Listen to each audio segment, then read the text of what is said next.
This Wednesday we should go for 16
À messieurs les commissaires de police, chefs des services départementaux des renseignements généraux. J'ai l'honneur de vous transmettre ci-joint, pour votre information et la documentation de vos archives, une notice biographique sur le feu Ben Badis Abdelhamid, fondateur et président de l'Association des Oulamas d'Algérie. Signé Jean Fachot Godefra.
أنا الحاج حمد باي أنا.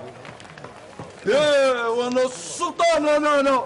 حمد شوف يا حمد، البرنوس هذا راهو هدية ليك، هدية ليك من عند سيدي المكي. بالصحة يا حمدنا، بالصحة، تقطعوا بالصحة إن شاء الله. بالصحة عليك حمدنا.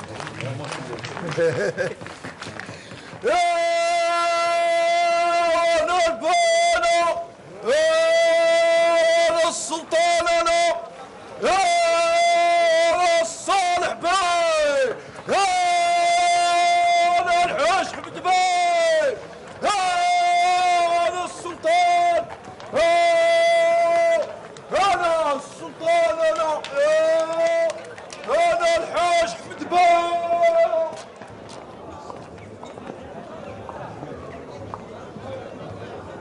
Monsieur le préfet vous attend.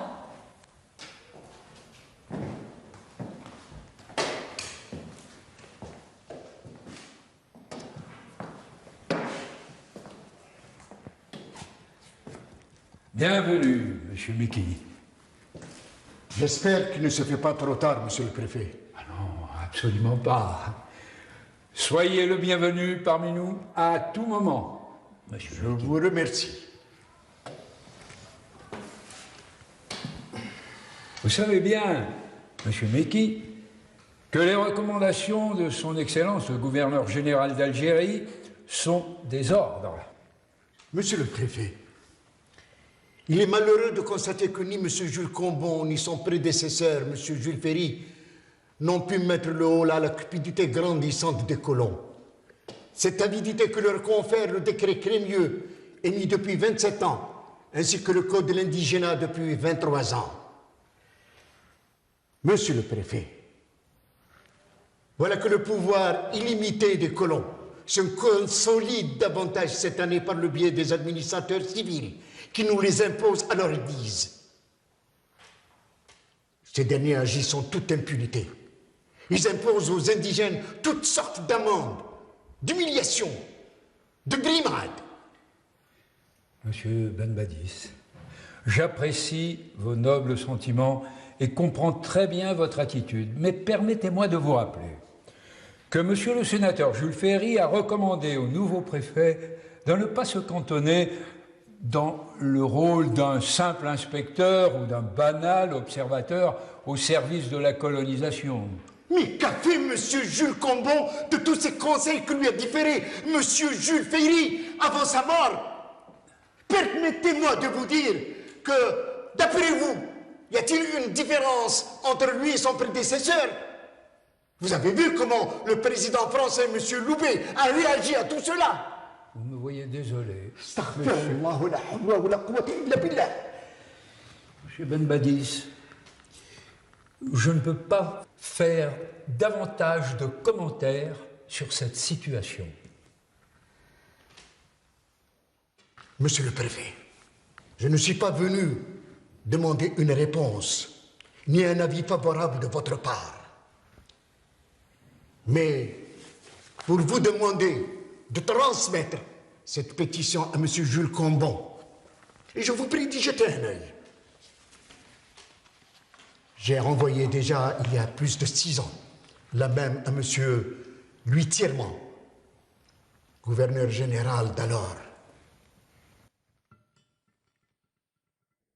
Je suis venu ce soir pour vous donner un conseil, ou plutôt un avertissement. Le pouvoir absolu et arbitraire que vous octroyez aux colons risque de se retourner contre vous tôt ou tard. Votre gouvernement doit impérativement abroger ces lois tyranniques. Sinon viendra le jour où notre progéniture mettra ces envahisseurs hors de notre pays et les obligeront à retourner d'où ils sont venus. Comme vous avez annihilé tous nos efforts et jeté toutes nos démarches à la mer. Monsieur Benbadis, un instant, je vous prie.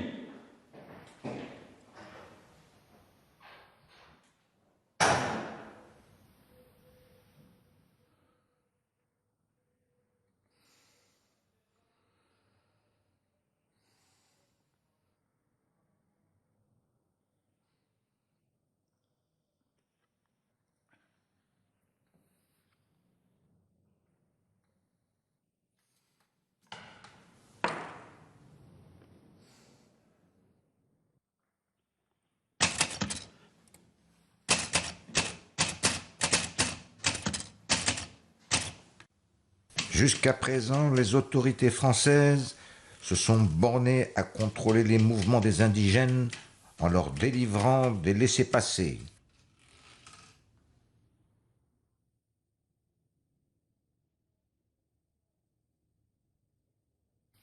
Et en recourant à la fouille corporelle.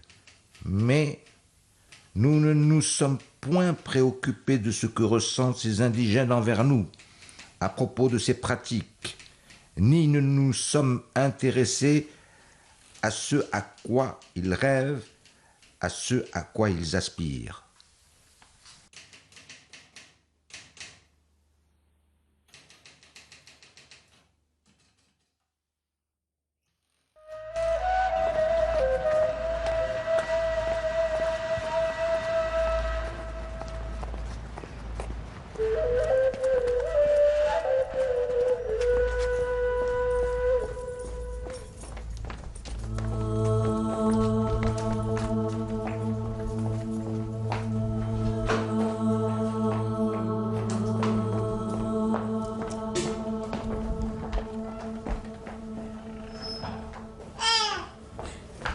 واش الخبر؟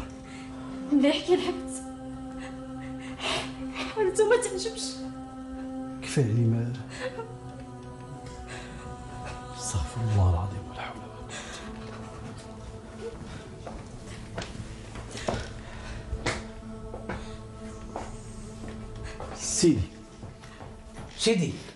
سيدي محمد مصطفى راه جا. ما تقلقش روحك يا سيدي، ما يكون خير الخير ان شاء الله.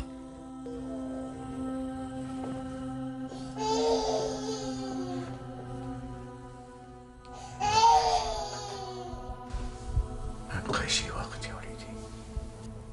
ما تقولش هك يا سيدي، ما يكون غير الخير ان شاء الله. ولا واش قال خويا حميده؟ ان شاء الله. واش رايك خويا الشريف؟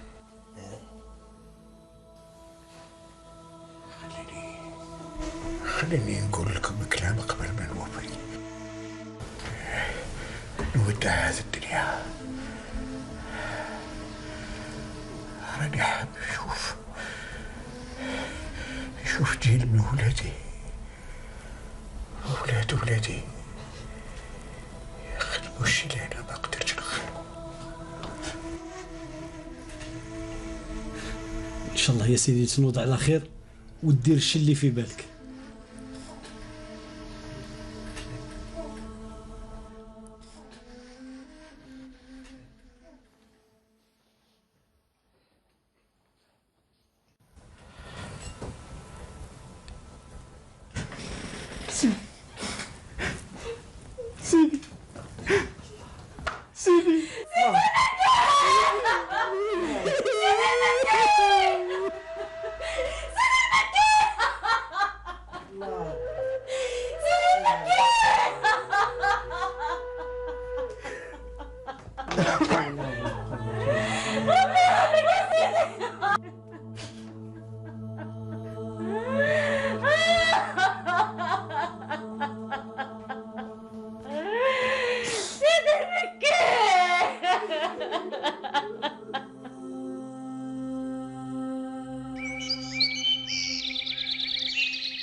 بوفاة ولدها العزيز والمغفور له حميدة اللي لحق باباه بعد وقت قصير سي المكي الله يرحمه ويوسع عليه.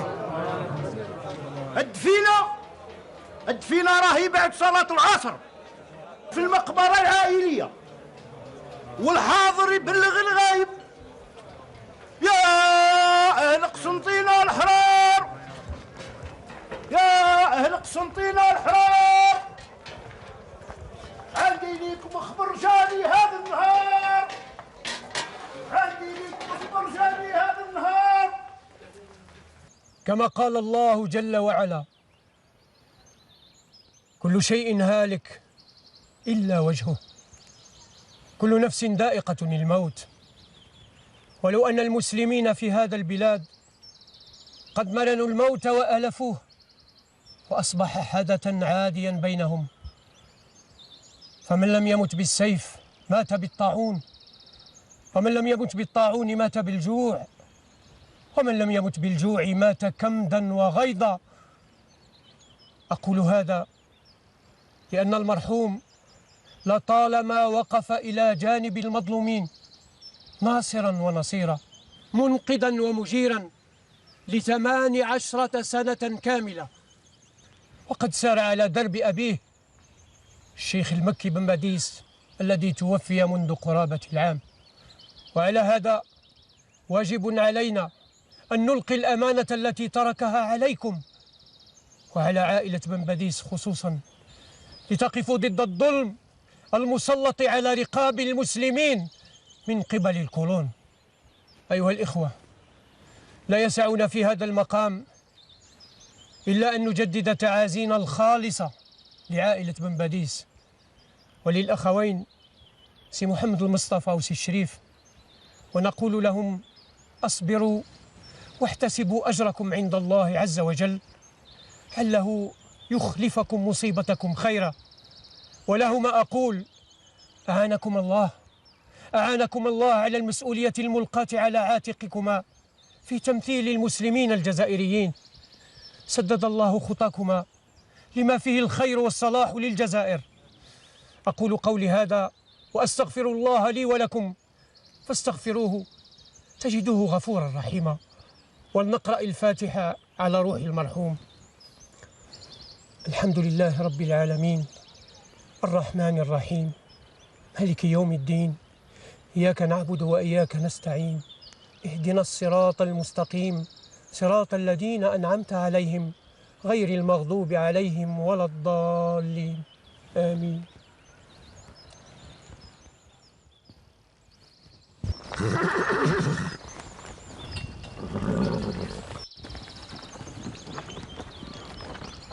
سي محمد المصطفى، عظم الله أجركم، إنا لله وإنا إليه راجعون.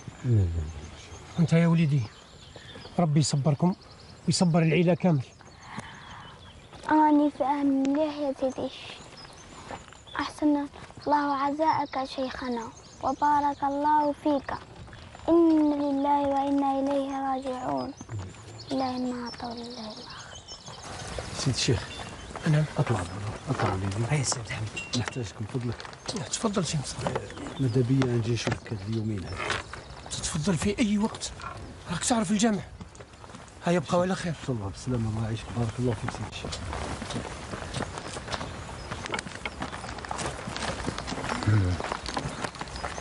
Veuillez croire à mes sincères condoléances, M. Mohamed Al-Moussafa,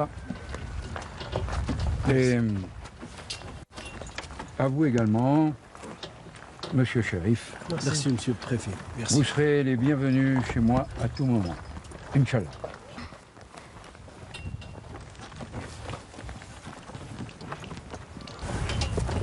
Qu'est-ce qui se passe? Vous avez l'air contrarié. Que pensez-vous de l'oraison funèbre dite par l'imam? Vous savez très bien que je ne parle pas un mot d'arabe. Mais vous n'avez cessé d'acquiescer durant tout le discours. Auriez-vous oublié que vous êtes tenu par l'obligation de réserve en pareil cas? Vous voulez dire que... Il a prononcé un discours explosif, politique, explosif. Je vous charge de me fournir un rapport circonstancié sur ce chef. Je vous accorde un délai de 8 jours. Bien, monsieur.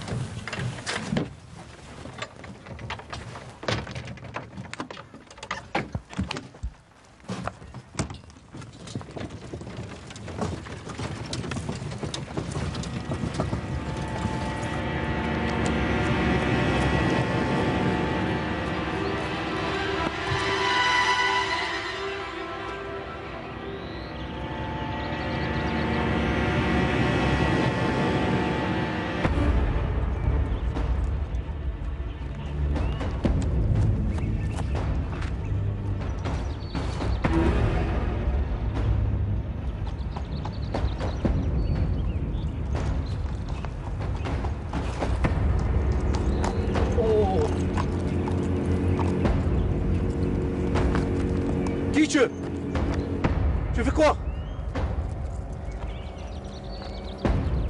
ما عرفنيش يا اليوم نهارك يا كلب.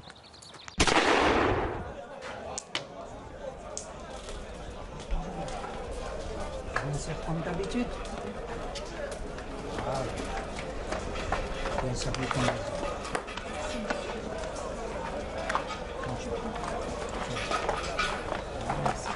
Merci madame. Vas-y,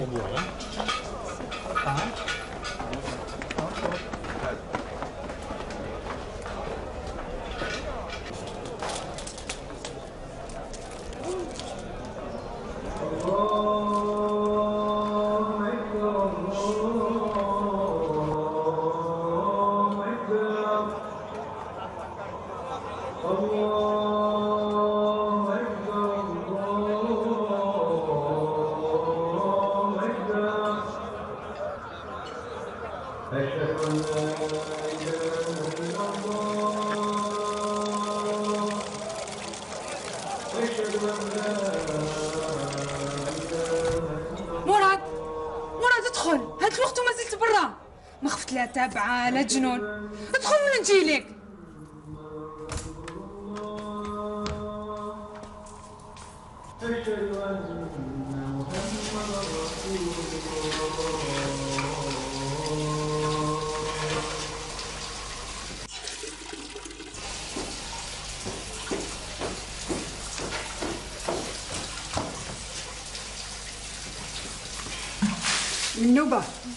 من نوبة بنتي. نعم.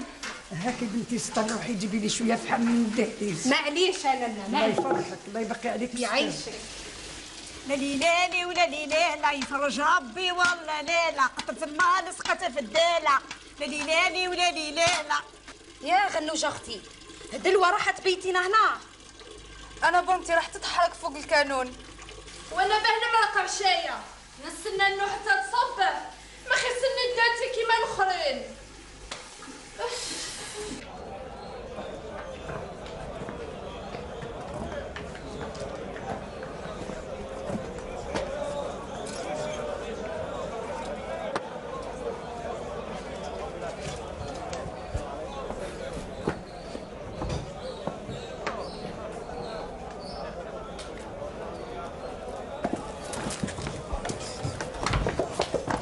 احنا فوقنا ونعرف احنا شحال من مرة نقول لكم يزيد دورنا. يلا امشي.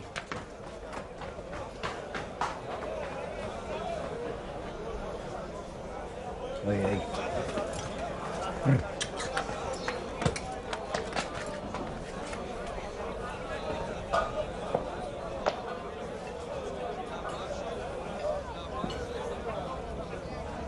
ها تفضلي لنا. ها روح واش نسكت؟ كل شيء قموحني. هاي معليش. صح.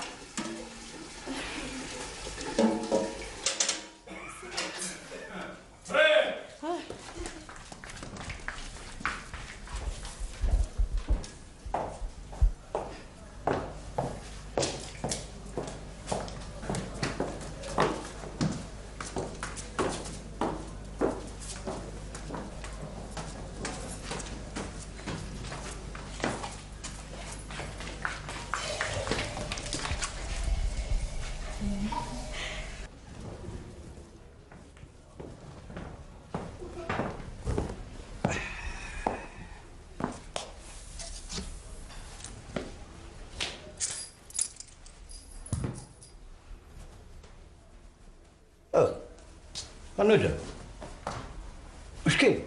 والو. كيف هذا والو؟ شنو صرا؟ قلت لك والو. ولا ما شعلتيش الكنكي ولا تاني تشفخ على الزيت؟ نشفق ولا ما نشفقش كيف كاينه قطره تاع الزيت في الدار، يا نشعل بها الكانكاي يا ناكلوا بها خبز. اللي ما عنده زهر اللويز في يدو يرجع حجر. اش بيك يا مراه؟ ها؟ انت في عقلك ولا واش؟ تاكل زيت الكاكي؟ هذا واش كاين ماكله؟ خنوجة نعم. هذا زيت الزيتون ولا زيت الكانكي؟ كيف زيت خير، يا تاكل به يا تشعل به الكانكاي. زيت انا خيرت، راح نرقدوا ما ناكلش. اي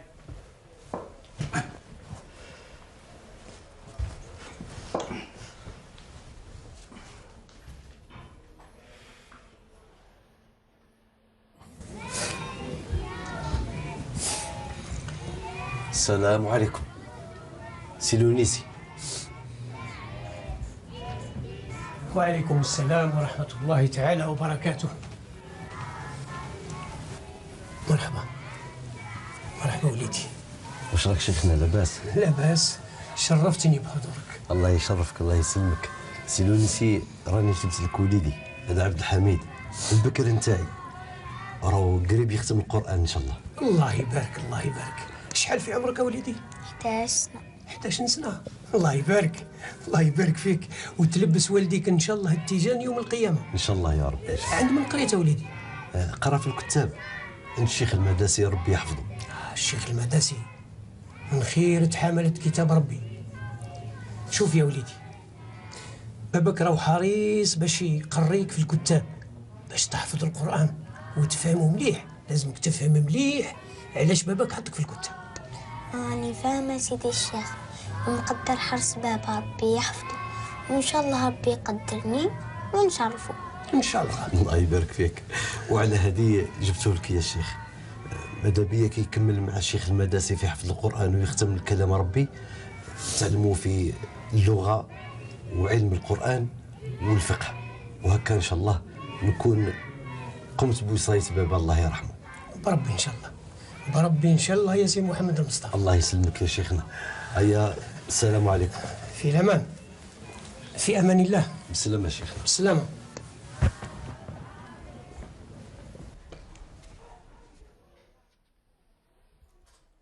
معمر، أنا ما طلبت منك والو هاد العام، على بالي بيك زوالي وعلى قد حالك، بصح أنا تاني حالتي تشكي ربي كي ما رميتش النشرة. ولا عندي أنا، عندي وبقلتك وزيد مين راح ندبر لك أنا الصوارد هذا؟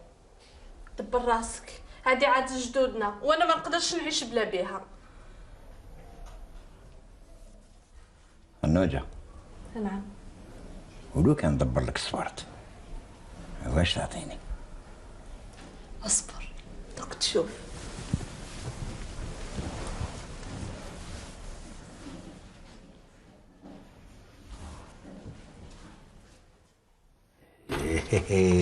جبت لك لوبيا حمراء سخونه بالفلفل الحار والكسره جديده سخونه من الطاجين.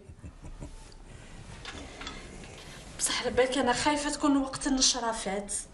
معليش يا اخي، المهم طيشيها بطيشيها، العام هذا العام الجاي. بسم الله. ايه الله عليك لوبيا وعليها الكلام يا صحتك.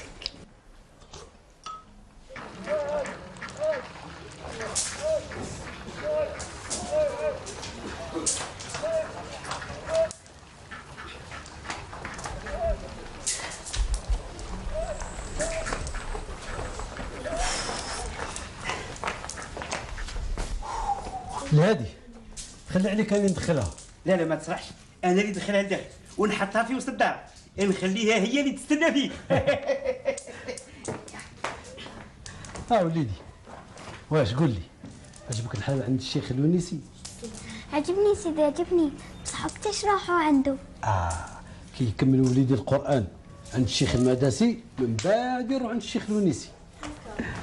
يعطيك الصحة هذه. بخير مزيان يا الناس الاولين ديالو، اللي تخدموا طيعوا واللي ترهنوا بيعوا. اخليكم على خير وعافيه. هيا بالسلامة. على خير. هيا وليدي ياي.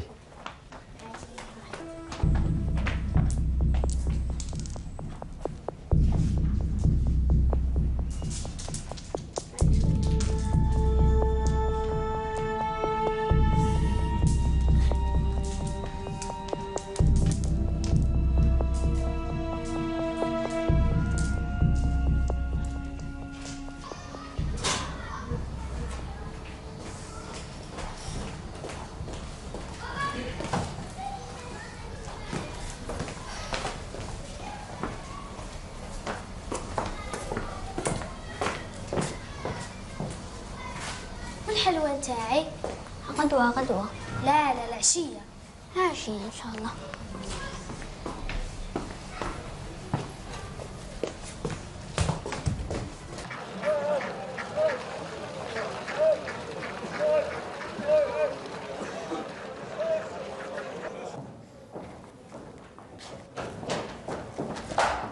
افهموني، انا اللي كسبته. والله غير انا اللي كسبت. Allez, avance.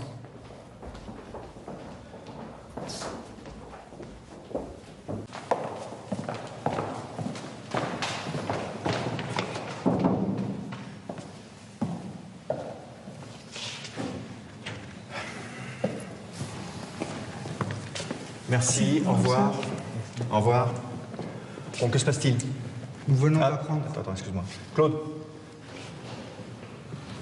Vas-y, entre. Monsieur. Bonjour. Entre. Je vous écoute. Nous venons d'apprendre la disparition de M. Mélissier depuis 2 jours. Il n'y a aucune trace de lui dans tout Constantine. Et ce vieil homme-là, il prétend l'avoir assassiné. Alors, je comprends pas. Quelqu'un disparaît, le type qui avoue être l'assassin est entre vos mains, et vous me posez des questions. Vous savez bien, monsieur, que beaucoup d'indigènes avouent des crimes qu'ils n'ont pas commis. Bon, vous mettez le suspect aux arrêts, vous me lancez immédiatement les recherches, et vous me retrouvez ce citoyen français disparu. C'est clair? C'est clair. Vous pouvez disposer. Allez-y.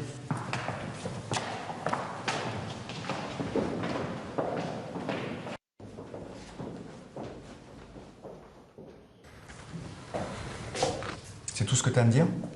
Non. Il y a pire que ça, monsieur. Qu'est-ce que tu veux dire par là? Je n'ai que faire de tes devinettes. Il y a suffisamment d'intrigues dans ce bled pour que tu m'en rajoutes. Eh bien, monsieur, il y a une conspiration qui se trame à Constantine, d'accord? Il semble que l'Onessi et Ben Badis en sont les instigateurs. Quoi? Il y a un lien entre Ben Badis et cette affaire?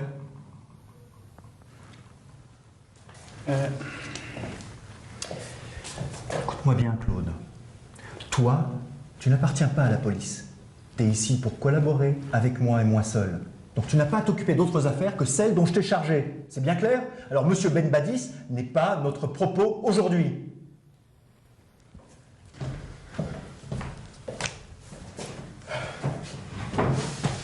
Allez, vas-y, maintenant parle-moi d'Imam Nounissi. D'accord. Monsieur, l'imam Nounissi ainsi que Mohamed Mustafa Ben Badis tentent de mettre au point un plan dangereux. Ils tiennent une réunion, celle de la mosquée, et je les ai entendus discuter. Tu connaissais Monsieur Ben Badis avant? Non, je ne le connaissais pas. Alors comment tu peux savoir que c'est bien lui? Monsieur Ben Badis est un homme honorable. Ce n'est pas un comploteur. Alors maintenant, tu arrêtes tes balivernes et tu me racontes ce que tu as appris. Oui, monsieur. Eh bien, je l'ai suivi jusqu'à chez lui. Moi, je ne connaissais pas Mohamed Mustafa en personne, sauf que je connaissais bien l'adresse de sa famille. Et c'est bien de lui qu'il s'agit, c'est Mohamed El Mustafa, croyez-moi. Mohamed El Mustafa. Oui. T'as une idée de ce qui se trame?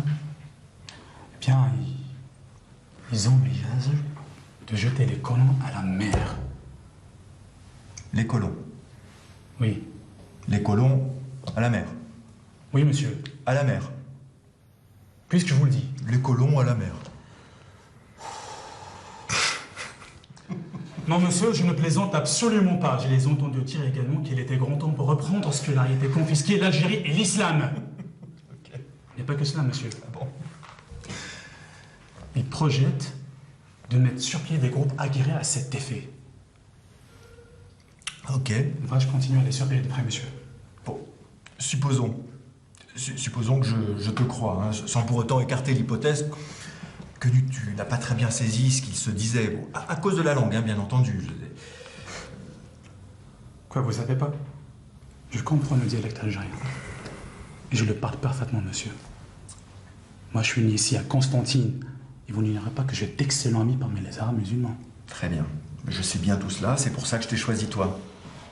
Donc supposons, je prends pour argent comptant tout ce que tu viens de me rapporter. Qui me dit, moi, que le préfet me croira. كلام العدا وكمال العدا فينا. هذه ليا. انا نطبل ونغني واللي يخرج من لساني فني بصح اللي يعلم بيا راني كي حالتي حالة الخروبة من برا خضرا ومن داخل محروقة. شكون اللي انايا هذه عليا انايا نصابني حجلة ونسكن الرفوف ونسمع بودينتي وعيني تشوف ونصابني بين الركيزة والقنطاس باش نسمع كلايم هاد الناس.